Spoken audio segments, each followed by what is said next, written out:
Breaking news చూస్తున్నాము. Rajahmundry Srikakulam ఘటనలపై CM Chandrababu Naidu సమీక్ష కొనసాగుతుంది. రాజమండ్రి కల్తీపాలు, శ్రీకాకుళం డయేరియా కేసులపై తాజా పరిస్థితులను అడిగి తెలుసుకుంటున్నారు. ఇప్పటి వరకు ఎలాంటి చర్యలు తీసుకుంటున్నారన్న దానిపై అధికారులు ముఖ్యమంత్రికి వివరిస్తున్నారు. ఇప్పటికే ఈ రెండు ఘటనలపై చంద్రబాబు సీరియస్ అయినట్లుగా తెలుస్తుంది.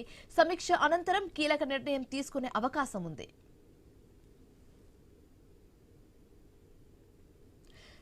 రైట్, ఇక ఈ సమీక్షకు సంబంధించి మరింత తాజా సమాచారం మా కరెస్పాండెంట్ కాంతి ఫోన్ ద్వారా అందిస్తారు. కాంతి.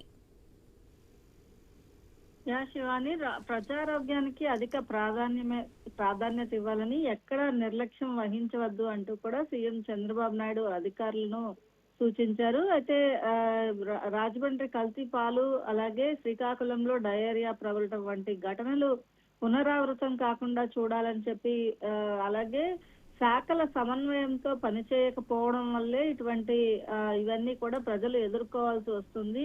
ఇలాంటి సంఘటనలు మరొకసారి జరిగితే ఖచ్చితంగా ఒప్పుకునే పరిస్థితి ఉండదు అంటూ కూడా సీఎం చంద్రబాబు నాయుడు అధికారులను హెచ్చరించడం జరిగింది. అయితే వైద్యారోగ్య శాఖ ఉన్నతాధికారులతో పాటు జిల్లా యంత్రాంగంతో సీఎం చంద్రబాబు నాయుడు సమీక్ష నిర్వహిస్తున్నారు. హాస్పిటల్లో చికిత్స పొందుతున్నటువంటి వారి పరిస్థితి ఎట్లా ఉంది, అలాగే ఇంకా ఎక్కడైనా ఇటువంటివి అంటే డయేరియా ఉన్నటువంటి ఏరియాలో ఎవరికైనా ఇటువంటి సింటమ్స్ ఉన్నాయా, అలాగే కల్తీ పాలకి సంబంధించినటువంటి అంశంలో పాల నమూనాకి సంబంధించినటువంటి రిపోర్ట్స్ ఎప్పటి వరకు వస్తాయి అనే అంశం పైన కూడా సీఎం చంద్రబాబు నాయుడు అధికారులను అడిగి వివరాలు తెలుసుకున్నారు.